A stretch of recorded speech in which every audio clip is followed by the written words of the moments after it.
नमस्कार दोस्तों। आज बात करेंगे हम सत्यपाल मलिक, जिनका 5 अगस्त 2025 को निधन हो गया। सत्यपाल मलिक जम्मू कश्मीर के अलावा 4 राज्यों के राज्यपाल रह चुके हैं। 79 साल की उम्र में इनका निधन हुआ है। लंबे समय से ये किडनी की समस्या से जूझ रहे थे। सत्यपाल मलिक का एक ब्रीफ इंट्रोडक्शन ले लेते हैं। इनके राजनीतिक के अंदर क्या क्या इनके अचीवमेंट्स है, उसके बाद इनकी फुल डिटेल स्टडी करेंगे। सत्यपाल मलिक भारतीय राजनीतिज्ञ तथा मेघालय के 19वें राज्यपाल थे। 30 सितंबर 2017 से 21 अगस्त 2018 तक बिहार राज्य के राज्यपाल रहे। इससे पहले अलीगढ़ सीट से 1979 से 1991 तक जनता दल की तरफ से भी ये सांसद रह चुके हैं। 1996 में समाजवादी पार्टी की तरफ से एक बार फिर ये चुनाव लड़े, लेकिन हार गए। मेरठ के एक कॉलेज से इन्होंने पढ़ाई की है। भाजपा के राष्ट्रीय उपाध्यक्ष भी रह चुके हैं। 21 अगस्त 2018 को जम्मू कश्मीर के राज्यपाल नियुक्त किए गए। मलिक ने जम्मू कश्मीर से विशेष अधिकार कानून हटवाने में सक्रिय भूमिका निभाई थी। श्री सत्यपाल मलिक जी जम्मू कश्मीर के एकमात्र ऐसे राज्यपाल रहे जिनके कार्यकाल में अनुच्छेद 35A हटा। वे इसके हटने से पहले भी वहाँ के राज्यपाल थे तथा इस अनुच्छेद के हटने के बहुत समय बाद तक वे राज्यपाल रहे। यानी इनका जो टेन्योर था वहाँ पर राज्यपाल का, उसी दौरान जम्मू कश्मीर में अनुच्छेद 35A हटा। अब इनके जीवन और शिक्षा के बारे में देख लेते हैं। इनकी शुरुआत कहाँ से हुई थी जीवन की, और शिक्षा में इन्होंने क्या क्या अचीवमेंट्स लिए। सत्यपाल मलिक का जन्म 24 जुलाई 1946 को ब्रिटिश भारत के संयुक्त प्रांत के मेरठ जिले के एक गांव हिसावदा में एक हिंदू जाट परिवार में बुद्ध सिंह के यहाँ हुआ था। बुद्ध सिंह इनके फादर थे। अभी जो मेरठ का ये हिसावदा है, ये उत्तर प्रदेश के बागपत जिले में आता है। मलिक ने मेरठ विश्वविद्यालय से विज्ञान स्नातक साइंस के अंदर ग्रेजुएशन किया और लॉ के अंदर भी ग्रेजुएशन की उपाधि प्राप्त की इन्होंने। 1968 से 1969 में मलिक ने छात्र संघ अध्यक्ष के चुनाव लड़े और उस चुनाव में जीते गए ये। इसी के साथ उनके राजनीतिक जीवन की शुरुआत हुई। उनकी शादी इकबाल मलिक से हुई थी। मलिक का लंबी बीमारी के बाद 5 अगस्त 2025 को 79 वर्ष की आयु में निधन हो गया था। सत्यपाल मलिक 24 जुलाई 1946 से 5 अगस्त 2025 तक इनका पूरा कार्यकाल रहा जीवन का, जिसमें इन्होंने 79 साल की उम्र अचीव की। एक भारतीय राजनीतिज्ञ थे जिन्होंने 5 भारतीय राज्यों बिहार, ओडिशा, जम्मू कश्मीर, गोवा और मेघालय के राज्यपाल के रूप में कार्य किया। राजनेता के रूप में उनका पहला प्रमुख कार्यकाल 1974 से 77 के दौरान उत्तर प्रदेश विधानसभा के सदस्य के रूप में था। उन्होंने 1980 से 1986 और 1986 से 1989 तक राज्यसभा में उत्तर प्रदेश का प्रतिनिधित्व किया। वे 1989 से 1991 तक जनता दल के सदस्य के रूप में अलीगढ़ से 9वीं लोकसभा के सदस्य थे। अक्टूबर 2017 से अगस्त 2018 तक बिहार के राज्यपाल रहे। 21 मार्च 2018 को उन्हें 28 मई 2018 तक ओडिशा के राज्यपाल के रूप में सेवा करने के लिए अतिरिक्त प्रभार दिया गया था। ओडिशा का राज्यपाल का अतिरिक्त एडिशनल चार्ज भी इनके पास था, जो 21 मार्च 2018 से 28 मई 2018 तक रहा। अगस्त 2018 में उन्हें तत्कालीन राज्य जम्मू कश्मीर का राज्यपाल नियुक्त किया गया, जो इसके 10वें और अंतिम राज्यपाल बने तथा अक्टूबर 2019 तक सेवा की। अक्टूबर 2019 तक इन्होंने जम्मू कश्मीर के अंदर सेवा दी।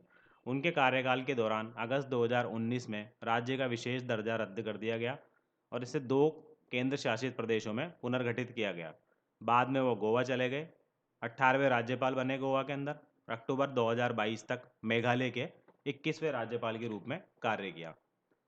राजनीति के अंदर क्या क्या इनका योगदान था। मलिक पहली बार बागपत से विधानसभा के सदस्य के रूप में किसी सार्वजनिक पद पर चुने गए थे। पहली बार ऐसा हुआ था विधानसभा के सदस्य के रूप में मलिक को बागपत के सार्वजनिक पद पर चुने गए थे, जब उन्होंने चरण सिंह के भारतीय क्रांति दल के सदस्य के रूप में सफलतापूर्वक चुनाव लड़ा। उन्होंने 42.4% वोट प्राप्त करके अपने निकटतम प्रतिद्वंदी भारतीय कम्युनिस्ट पार्टी के आचार्य दीपांकर को हराकर चुनाव जीता। जिन्हें कुल डाले गए वोटों का 31.6% मिला था। बाद में भारतीय लोकदल के गठन के बाद वे पार्टी में शामिल हो गए और लोकदल के महासचिव बने। 1980 से 1900 उत्तर प्रदेश के राज्यसभा सदस्य रहे।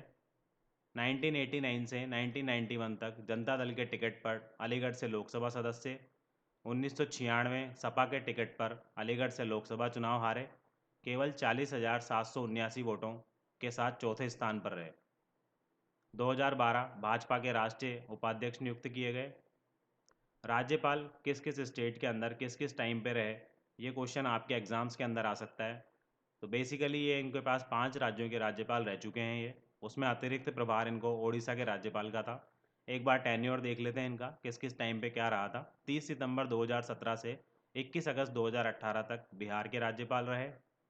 21 मार्च 2018 से 28 अगस्त 2018 तक उड़ीसा के राज्यपाल रहे। ओडिशा के राज्यपाल का इनको अतिरिक्त प्रभार था। 23 अगस्त 2018 से 30 अक्टूबर 2019 तक जम्मू और कश्मीर के राज्यपाल रहे। 3 नवंबर 2019 से 18 अगस्त 2020 तक गोवा के राज्यपाल रहे। 18 अगस्त 2020 से 3 अक्टूबर 2022 तक मेघालय के राज्यपाल रहे। मेघालय इनका लास्ट टेन्योर था राज्यपाल के रूप में। इन्होंने एक किसानों के विरोध प्रदर्शन का भी समर्थन किया था। किसानों ने जो विरोध प्रदर्शन किया था उसका सत्यपाल मलिक जी ने समर्थन किया था। उसके बारे में थोड़ी सी डिटेल्स है, वो देख लेते हैं। 8 नवंबर 2021 को मलिक को ग्लोबल जाट समिट में आमंत्रित किया गया था।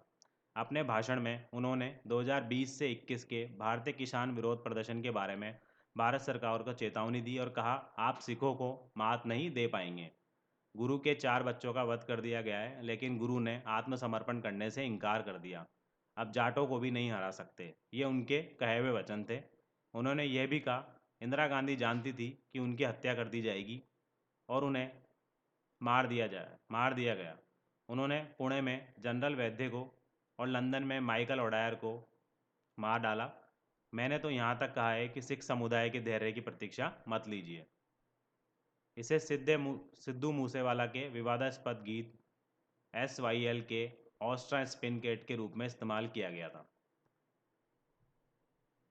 ये थोड़ा सा उनका किसानों के विरोध प्रदर्शन का जो उन्होंने समर्थन किया था उसके बारे में हल्की सी जानकारी थी। पुलवामा हमले और नरेंद्र मोदी के विचार पर उनके क्या विचार थे। 14 अप्रैल 2023 को करण थापर को दिए गए एक इंटरव्यू में 14 अप्रैल 2023 को एक इंटरव्यू हुआ था करण थापर के साथ। उसमें मलिक ने पुलवामा हमले और नरेंद्र मोदी पर अपने विचार रखे। नरेंद्र मोदी को भ्रष्टाचार से कोई नफरत नहीं है। उन्होंने भ्रष्टाचार में लिप्त लोगों के खिलाफ कोई कार्रवाई नहीं की क्योंकि वे उनके करीबी थे। ये सत्यपाल मलिक जी का कहना था। जम्मू कश्मीर के पूर्व राज्यपाल ने 2019 में पुलवामा हमले के लिए जिम्मेदार गलतियों के बारे में भी गंभीर दावे किए थे, जिसमें मोदी और NSA अजीत डोभाल द्वारा उन्हें गलतियों पर चुप रहने के निर्देश शामिल थे और उन्होंने यह महसूस किया कि हमले का सारा दोष पाकिस्तान पर डाल दिया जाएगा। मलिक ने कहा, CRPF के लोगों ने अपने लोगों को ले जाने के लिए विमान की मांग की थी क्योंकि इतना बड़ा काफिला आमतौर पर सड़क मार्ग से यात्रा नहीं कर सकता। उन्होंने कहा कि गृह मंत्रालय से अनुरोध किया गया था लेकिन उन्होंने देने से इनकार कर दिया। ये जो इन्होंने इंटरव्यू था करण थापर के साथ 14 अप्रैल 2023 को, इन्होंने बड़ी निष्पक्ष तरीके से चीज़ों को सामने रखा था। मलिक ने यह भी कहा कि पुलवामा घटना में गंभीर खुफिया विफलता थी क्योंकि 300 किलोग्राम RDX विस्फोट ले जाने वाली कार पाकिस्तान से आई थी। वह 10 से 15 दिनों तक जम्मू कश्मीर की सड़कों और गाँवों में घूमती रही बिना किसी को पता चले और बिना किसी को पता चले। ऐसा कैसे हो सकता है, आप खुद को भी सोचना चाहिए एज अ नागरिक के रूप में। 300 किलोग्राम RDX विस्फोट लेके कोई कार पाकिस्तान से आई है और वो जम्मू कश्मीर के अंदर फ्रीली घूम रही है। कहीं ना कहीं अपने ही लोगों का उसमें जो सिस्टम की विफलता थी वो सामने साफ नज़र आती है। सिस्टम में कहीं ना कहीं कोई खामी थी, उसकी वजह से ये पॉसिबल हो पाया है, वरना सिक्योरिटी इतनी कमज़ोर नहीं है इंडिया के अंदर। सिक्योरिटी बहुत अच्छी है यहाँ पर कुछ ना कुछ खामियां रही होगी, उस वजह से ये इस घटना को अंजाम दे पाए।